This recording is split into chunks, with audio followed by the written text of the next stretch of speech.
वैदिक विधियों का ही महत्व नहीं है। ये जो लौकिक परंपराएं हैं, लौकिक विधियां हैं, तो वो किसी प्रकार से भी उन्हें छोड़ देना या उसको महत्वहीन मानना श्री रामचरितमानस की दृष्टि में विवेक संगत नहीं। और इसीलिए आप देखेंगे कि धनुर्भंग के बाद जब विवाह संपन्न हो जाता है तो स्वयं महाराज श्री जनक के आनंद की कोई सीमा नहीं है और वो व्याकुल होकर के प्रसन्न भाव से आनंद में का वो प्रारंभ में उनमें तीव्र व्याकुलता थी। उन्हें ऐसा लगा था कि मेरी कन्या तो अविवाहिता रह जाएगी, लेकिन धनुर्भंग के बाद उनके आनंद का क्या कहना। और तब वो महर्षि विश्वामित्र के पास आए और महर्षि विश्वामित्र से उन्होंने बड़ी विनम्रता से प्रश्न किया कि महाराज, जहां तक विवाह का संबंध है वो तो पूरा हो गया। मैंने प्रतिज्ञा की थी कि धनुष तोड़ने वाले को मैं अपनी कन्या अर्पित करूंगा, तो वो इस दृष्टि से धनुष टूट गया। जयमाल के द्वारा मेरी पुत्री ने वर्ण कर लिया तो विवाह तो संपन्न हो ही गया, पर क्या अब भी कुछ करना शेष है क्या। और तब बहुत सुंदर वाक्य, बड़ा मर्यादा युक्त वाक्य महर्षि विश्वामित्र ने कहा। उन्होंने कहा कि निश्चित रूप से विवाह तो संपन्न हो गया, लेकिन मैं ये चाहता हूं कि अभी तुम कुछ कार्य और करो। और उन्होंने जो वाक्य कहा तो मानो वह जीवन, आज के जीवन का भी सत्य है, समाज के जीवन का भी सत्य है। उनका तदपि जाई अब करहु तुम यथा वंश व्यवहार। इतना हो जाने के पश्चात यह जो विवाह संपन्न हुआ वो तो एक विशेष पद्धति से संपन्न हुआ, पर तुम्हारे वंश में जैसी परंपरा हो उसके अनुकूल भी तो विवाह संपन्न होना चाहिए। और तुमने मुझसे प्रश्न किया तो मैं कहूंगा कि तुम अपने परिवार के वृद्धों के पास जाओ, गुरुजनों के पास जाओ और उनसे प्रश्न करो कि मुझे क्या करना चाहिए। और तब वो जैसा आदेश दे उस आदेश को तुम पूरा करो। तदपि जाई अब करहु तुम यथा वंश व्यवहारी, बूझ विप्र कुल वृद्ध गुरु वेद विदित आचार। और यह सब बड़े महत्व के सूत्र है का विवाह जो है यो देखें तो एक वैयक्तिक, एक वर और कन्या का मिलन है, किंतु विवाह की यद्यपि अनेक विधियां प्राचीन काल से प्रचलित थी, पुराणों में उनका वर्णन है, किंतु उन विवाहों में जिस विवाह को सर्वोत्कृष्ट महत्व दिया गया तो वो विवाह की विधि वह है कि जिसका संकेत श्री रामचरितमानस में मिलता है।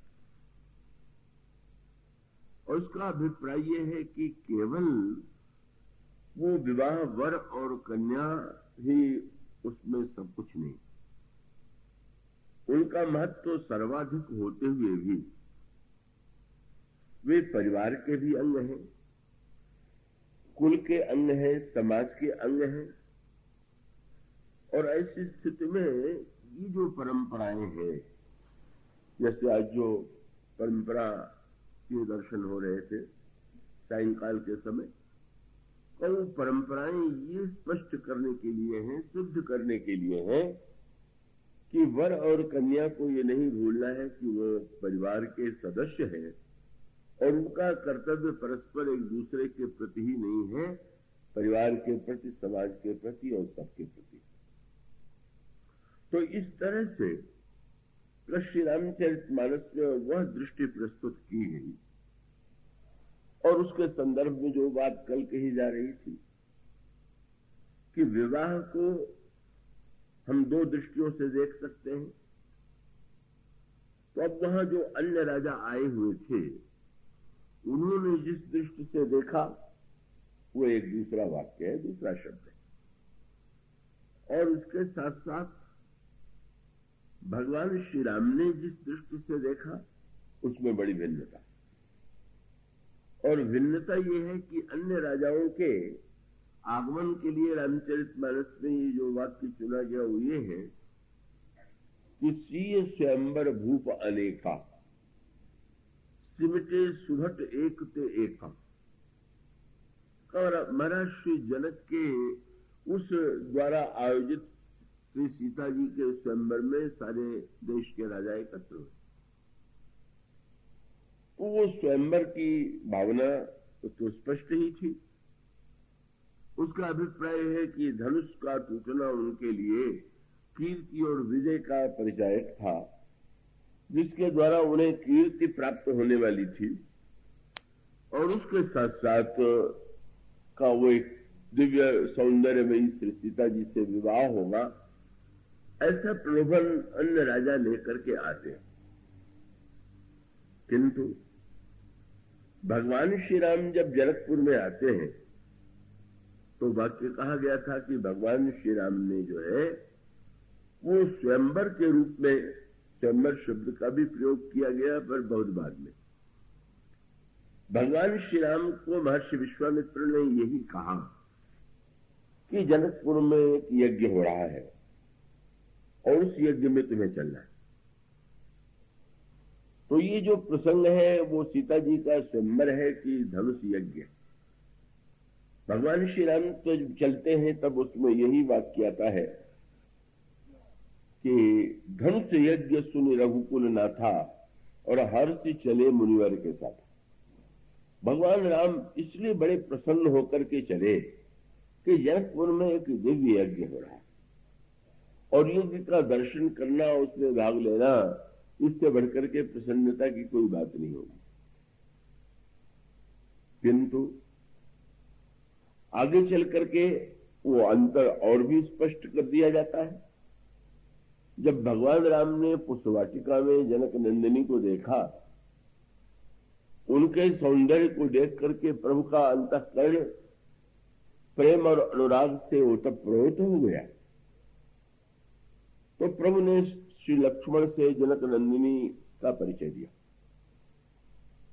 और परिचय देते हुए जो उन्होंने वाक्य कहा वो आपने पढ़ा होगा। भगवान श्री राम लक्ष्मण से कहते तात जनक तनया यह सोई। और भगवान का वाक्य क्या है? धनुष यज्ञ यही कारण होई। वहां पर भी ये नहीं कहते कि सीता जी का स्वयंवर होने वाला है, यही कहते हैं कि जिनके लिए धनुष यज्ञ हो रहा। और उसका अभिप्राय क्या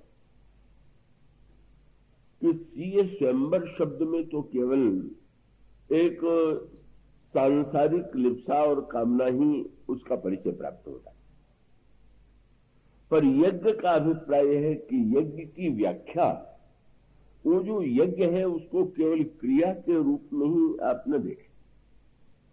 ये न समझ लें कि मंडप में यज्ञ के कुंड में जो आहुति दी जाती है तो वो आहुति वो देना ही यज्ञ है। और इसीलिए कभी कभी बड़ी सांकेतिक भाषा का प्रयोग किया गया।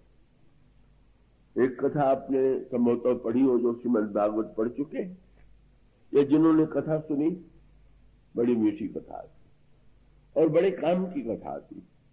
क्या भगवान श्री कृष्ण श्याम सुंदर ग्वाल बालों के साथ वन में गाय चराने के लिए गए हुए थे और उन्हें भूख लग गई। और तब श्याम सुंदर ने अपने एक मित्र से कहा कि सुना है यहां से थोड़ी दूर पर विद्वान ब्राह्मण यज्ञ कर रहे हैं, तो तुम जा करके उनसे कहो कि हम लोग भूखे हैं और हम लोगों को कुछ प्रसाद दे दे तो हम लोगों की क्षुधा शांत हो। पर वो तो ब्राह्मण बड़े कट्टर कर्मकांडी थे, भगवान को तो वो पहचानते भी नहीं थे, उनकी कोई श्रद्धा भी नहीं थी। इसलिए जब श्री कृष्ण के सखा ने जाकर के कहा तो वो बड़े बिगड़े, बोले ये ग्वाल बालू के खाने के लिए है, यहां अभी यज्ञ की विधि चल रही है और ये क्या तुम लोग अनर्गल बात कहते हो। और उन्होंने लौटा दिया, नहीं नहीं नहीं मिलेगा। पर आगे कथा बड़ी मीठी आती है। उन ब्राह्मणों की पत्नियां उतनी शुष्क नहीं थी, बल्कि उनका हृदय सरस था, उनमें अनुराग की वृत्ति थी। उनको बड़ा दुख हुआ और उन्होंने कहा नहीं नहीं, बुला लिया और बड़े प्रेम से उनको भोजन देकर के कहा कि नहीं नहीं, ये तो बड़ा सौभाग्य है कि श्याम सुंदर भोजन के लिए वस्तु मंगा रहे हैं, तो हमारी ओर से भेंट करना। आपने इस कथा के तत्व पर ध्यान दिया। जब किसी व्यक्ति के लिए यज्ञ कर्मकांड हो जाता है और वो मंत्रों में और आहुति में ही उलझ जाता है, तो ईश्वर को भी, और ईश्वर यज्ञ माने भगवान कहते हैं मैं भूखा हूं। और याद रखिए, आप बहुत बड़ा यज्ञ कर रहे हैं और कोई भूखा पुकारे तो ये न भूल जाइए कि शायद भगवान ही आए हो। मैंने यज्ञ माने जहां पर भगवान ये दिखाना चाहते हैं कि जो कर्मकांड और क्रिया में उलझ जाता है उसकी क्या दशा होती है। भगवान को भी वो लौटा देता है, क्योंकि वो नहीं जानता कि भूखे को भोजन कराना सबसे बड़ा यज्ञ है। अंततो गत्वा यज्ञ में अग्नि में आहुति ही तो दी जाती, और भूखे व्यक्ति के पेट में जो अग्नि प्रज्वलित है, जब आप भोजन के द्वारा आहुति देते हैं तो उससे बढ़कर के यज्ञ कौन होगा। वो मनो यज्ञ की सच्ची भावना है और व्याख्या। इसीलिए बड़ी एक मीठी दूसरी कथा आती है। किसी भक्त को भगवान ने स्वप्न दिया, कल मैं तुम्हें दर्शन दूंगा। बड़ी तैयारी की उसने, प्रातः काल से ही घर को स्वच्छ करने लगा, आसपास सड़क को स्वच्छ करने लगा, झंडियों से बंधनवारों से सजाने लगा, और बड़ा भव्य आयोजन। आज भगवान आने वाले। और उसी समय एक बूढ़ा व्यक्ति आया कांपता हुआ। उसने कहा कि मुझे तो बड़े जाड़ा लग रहा है, मैं बड़ा संतप्त हूं, आप कुछ सहायता कीजिए। हटो हटो, क्या तुम गंदे आकर के ऐसे समय में खड़े हो गए। आज यहां कितना बड़ा उत्सव हो रहा है, कौन आने वाले हैं तुम्हें क्या पता। लौटा दिया। थोड़ी देर के बाद एक बुढ़िया आई। बुढ़िया भूखी थी और उसने भी कहा कि मैं बड़ी भूखी हूं और थोड़ा भोजन करा दीजिए। उन्होंने कहा नहीं, तुम्हें हम भोजन कैसे करा देंगे, हमारे जो महानतम अतिथि आने वाले हैं प्रभु, हम उनको भोजन कराएंगे कि तुम्हें कराएंगे। तुम हट जाओ, बाद में देखेंगे। पर मध्याह्न हो गया, तीसरा पहर हो गया, सायंकाल हो गया, और जब भगवान नहीं आए तो भक्त रोने लगा। महाराज आपने तो सपने में कह दिया था कि मैं आऊंगा, पर आपकी प्रतीक्षा और इतना मैंने प्रबंध किया, आप आए नहीं। तो आकाशवाणी में भगवान ने कहा कि मैं तो दो बार आया, लेकिन तू तो दोनों बार तूने मुझे लौटा दिया। तू कैसे कह सकता है कि मैं नहीं आया। तो इसका अभिप्राय है कि ये यज्ञ जो है वो केवल कर्मकांड की एक विधि नहीं है। इसका अर्थ है नहीं कि मैं विधि को महत्व नहीं दे रहा हूं, विधि का महत्व नहीं है, पर अगर विधि हो और उसमें वो यज्ञ की भावना न हो तो फिर यज्ञ की कोई सार्थकता नहीं। तो भगवान कृष्ण भूखे बनकर के जो विश्वंभर है, सबको खिलाने वाले हैं, वो कहते हैं कि तुम मांग करके ले आओ, और वो केवल जड़ कर्मनिष्ठ उन्हें लौटा देते हैं। और वो उनकी स्त्रियां तो कोई उन्होंने वेदों का अध्ययन नहीं किया था, शास्त्रों का अध्ययन नहीं किया था, और उनके हृदय में तो बस यही भावना थी, श्री कृष्ण के विषय में उन्होंने सुना है और उनके हृदय में उनके प्रति प्रीति है, और वे ऐसा अनुभव करते हैं कि भोजन पहुंचा, भोजन के द्वारा तो हम अपने को धन्य बनाएंगे। बाद में उन विद्वान ब्राह्मणों में भी सद्बुद्धि आ गई, उनको अपनी भूल का अनुभव हुआ उन्होंने पश्चाताप प्रकट किया क्षमा याचना की। और ये सूत्र मानो यह है कि यज्ञ माने, उसका अभिप्राय कि वो यज्ञ तो इतना व्यापक शब्द है। भगवान कृष्ण गीता में यज्ञों का जो स्वरूप बताते हैं का वो आप देखेंगे तो कितने शब्द हैं, कितने प्रकार के यज्ञ होते हैं, और उन यज्ञों की विलक्षणता का संकेत आपको रामचरितमानस में भी मिलेगा। बल्कि रामचरितमानस में तो यज्ञ ही आदि से अंत तक सामने आते हैं। भगवान श्री राम का प्राकट्य हुआ चारों भाइयों का तो यज्ञ के माध्यम से। अगर भगवान श्री राम और लक्ष्मण पधारे तो विश्वामित्र के यज्ञ की रक्षा के लिए, और जब भगवान श्री राम और लक्ष्मण जनकपुर आए तो यज्ञ की भावना लेके आए। तो ये यज्ञ की जो भावना है, इसका अभिप्राय यह है कि केवल जीवन में भोग की ही वृत्ति, केवल अपने स्वार्थ की वृत्ति, केवल अपने लालसा की अगर वृत्ति व्यक्ति के जीवन में है तो इसका अभिप्राय है कि वो जीवन वस्तुतः सही जीवन नहीं। और इसलिए उस यज्ञ का जो महानतम सूत्र है और उसके संदर्भ में थोड़ा सा आप दृष्टि डालें। यह शरद पूर्णिमा संयोग से आज का विवाह प्रसंग का, ये तो अभी जो आपके सामने पंक्तियां पढ़ी गई, वो तो विवाह की विधि संपन्न होने के बाद जब कोहबर में जाते हैं तब की विधि है। कोहबर भी लौकिक विधि है, पर इसका श्री गणेश तो तब होता है जब सबसे पहले भगवान राम और लक्ष्मण उस वाटिका में जाते हैं।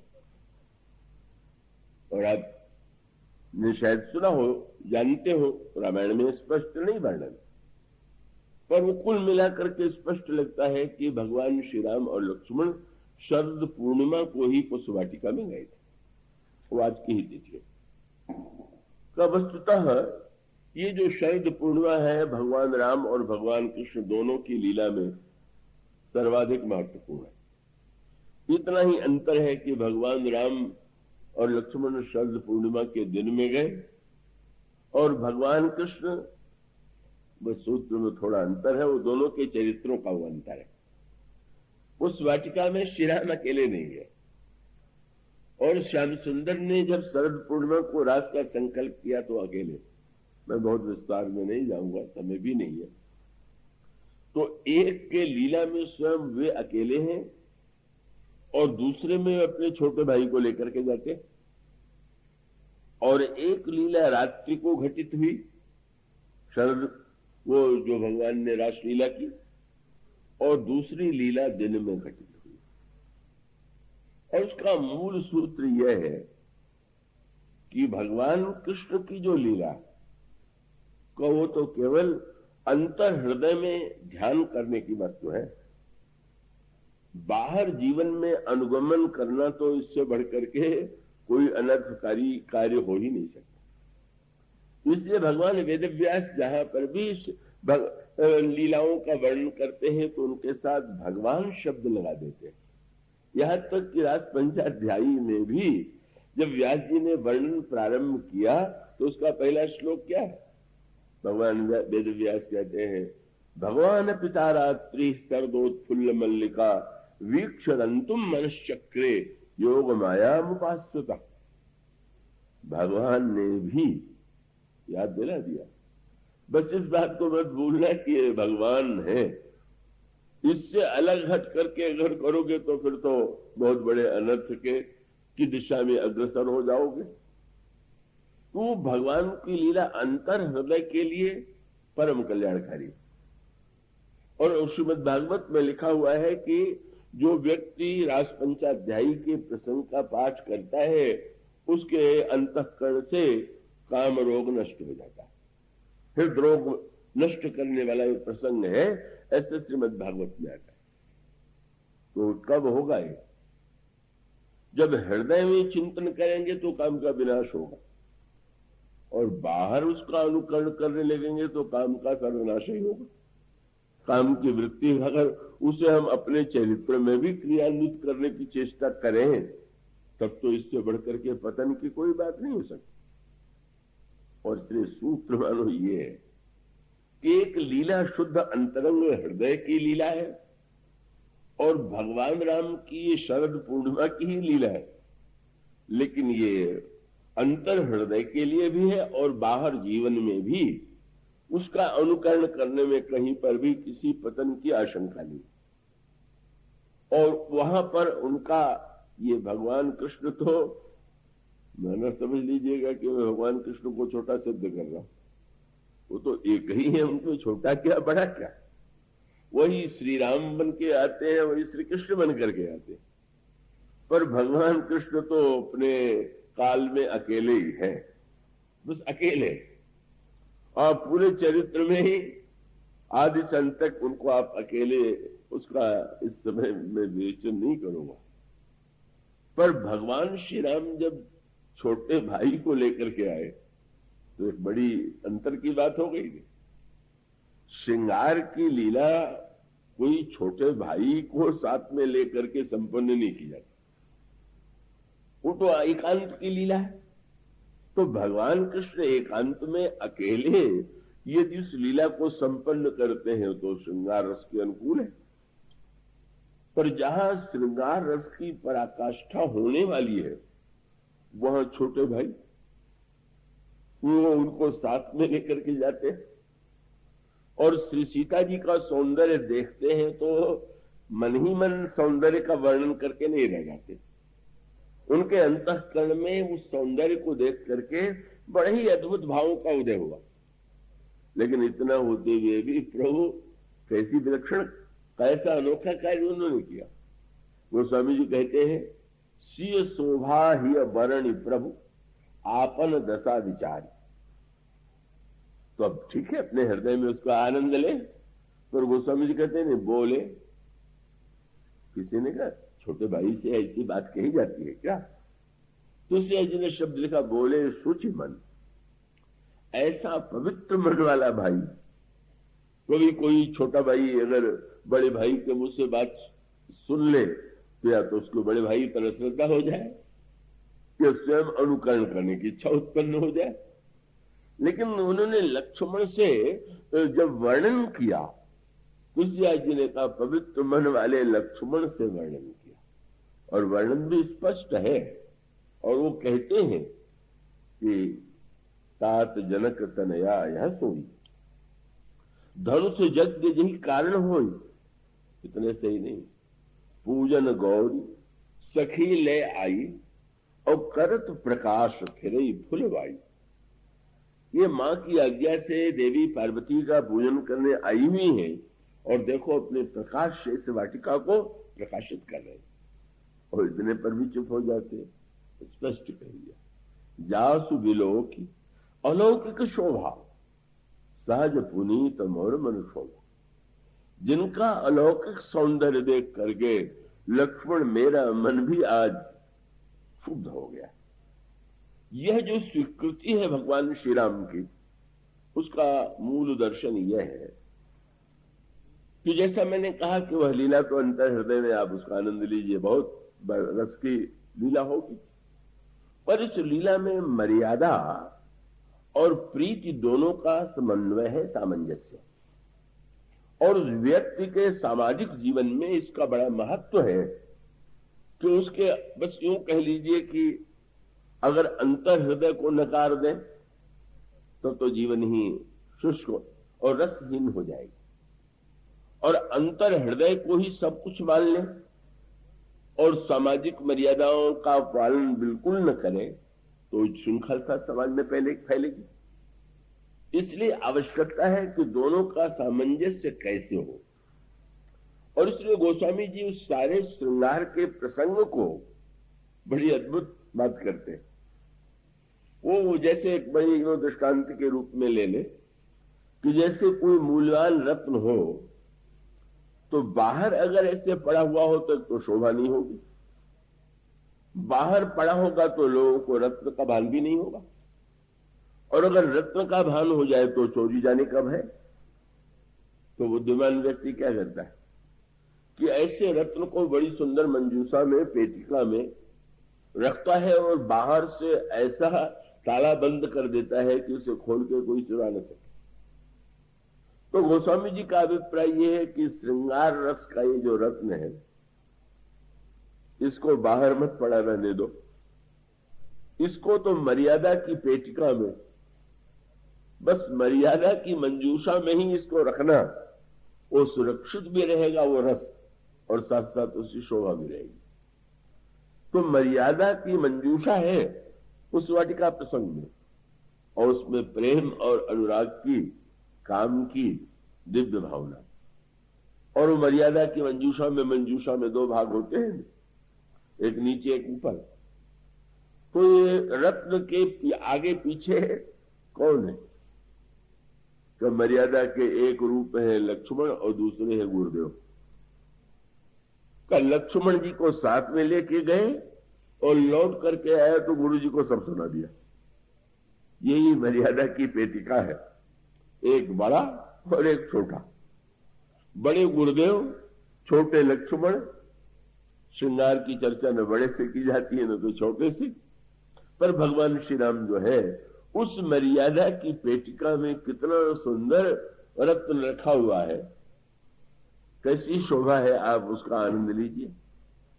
तो स्वामी जी मानो एक विशेष अभिप्राय है। कभी अगर किसी वर कन्या में प्रीति की बात हो तो लोगों को उच्छृंखलता भी प्रतीत होती है। कभी कभी वो उच्छृंखलता का रूप भी ग्रहण कर लेती, लेकिन हृदय का भी तो अपना आकर्षण होता है। जो व्यक्ति धर्म के माध्यम से उसे स्वीकार करता है वो बड़ी अच्छी परंपरा है।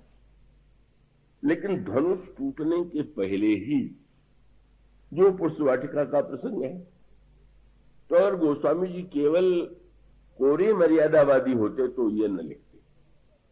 अन्यत्र कई रामायणों में प्रसंग नहीं, क्योंकि अभी धनुष नहीं टूटा है। प्रतिज्ञा जनक की यह है कि जो धनुष टूटेगा उसे मेरी कन्या वर्ण करेगी। तो टूटने के पहले ही अगर जनक नंदिनी आकृष्ट हो जाए श्री राम की ओर, और श्री राम जनक नंदिनी की ओर आकृष्ट हो, तो ऐसा लगेगा कि जैसे ये तो मर्यादा का उल्लंघन हो गया।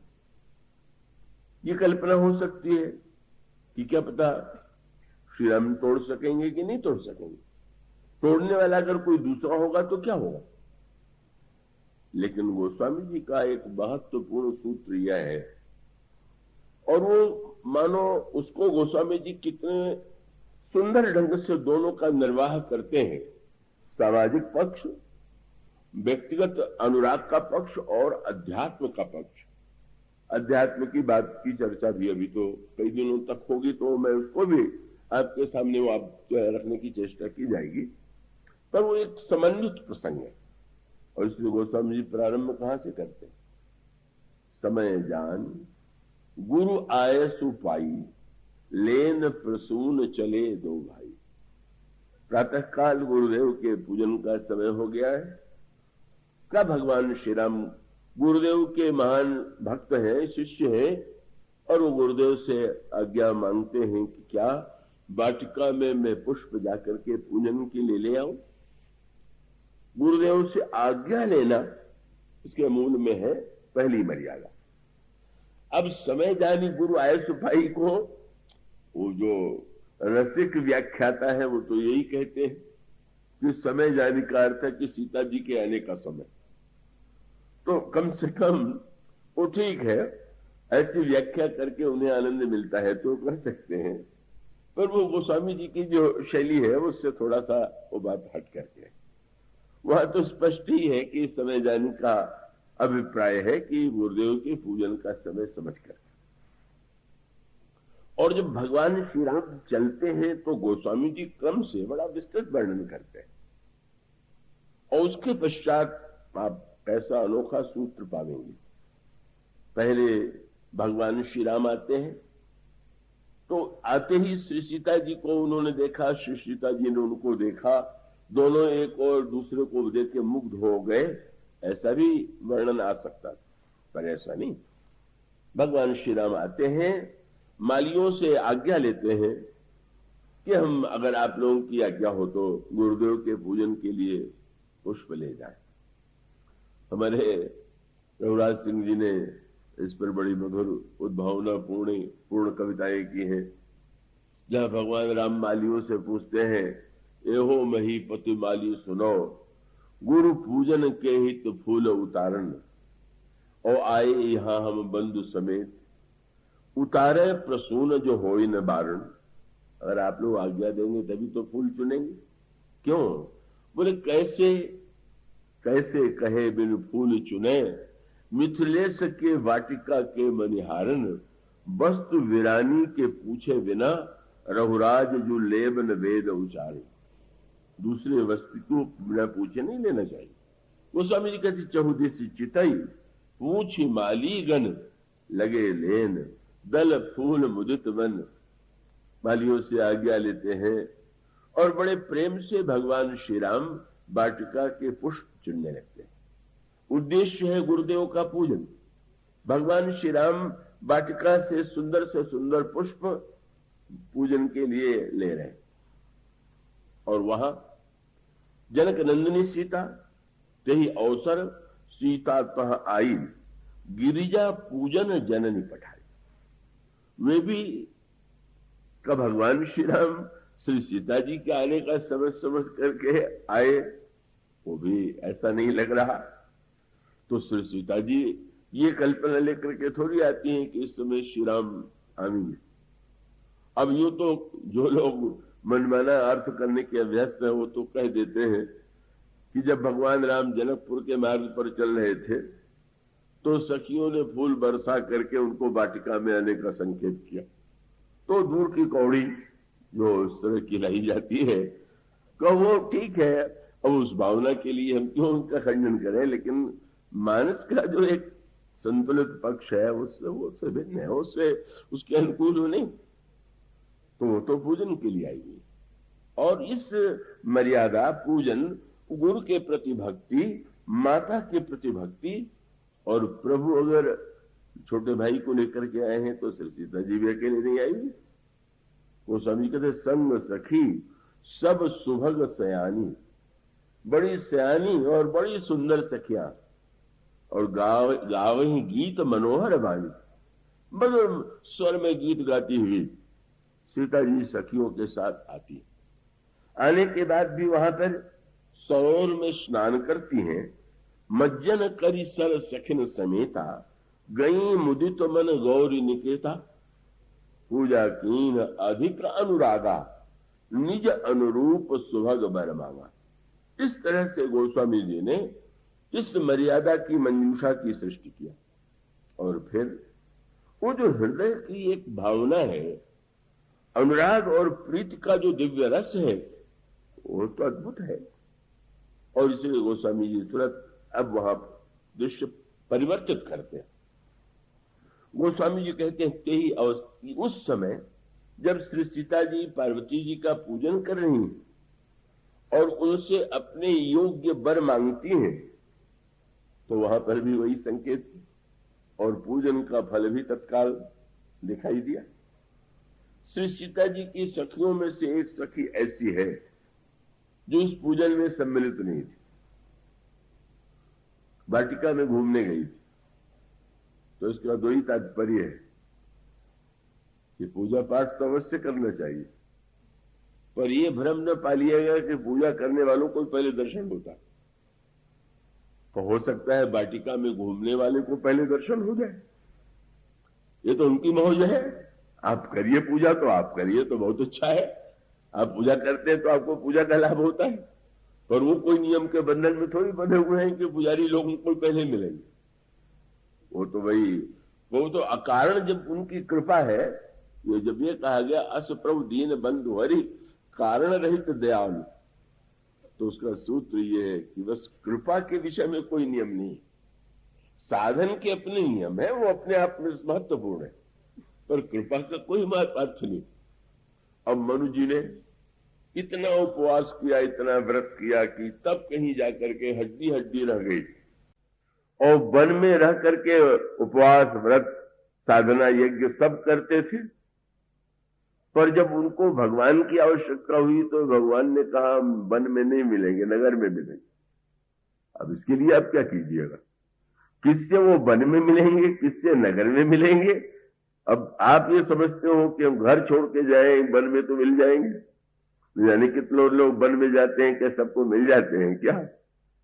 और उसका अर्थ है कि उनसे तो वन में मिले, और इन महापुरुष से जो राज्य छोड़ के वन में चले गए थे उन्हें भगवान को पाने के लिए नगर में आना पड़ा, और नगर में ही नहीं आना पड़ा, राजा के पास आना पड़ा।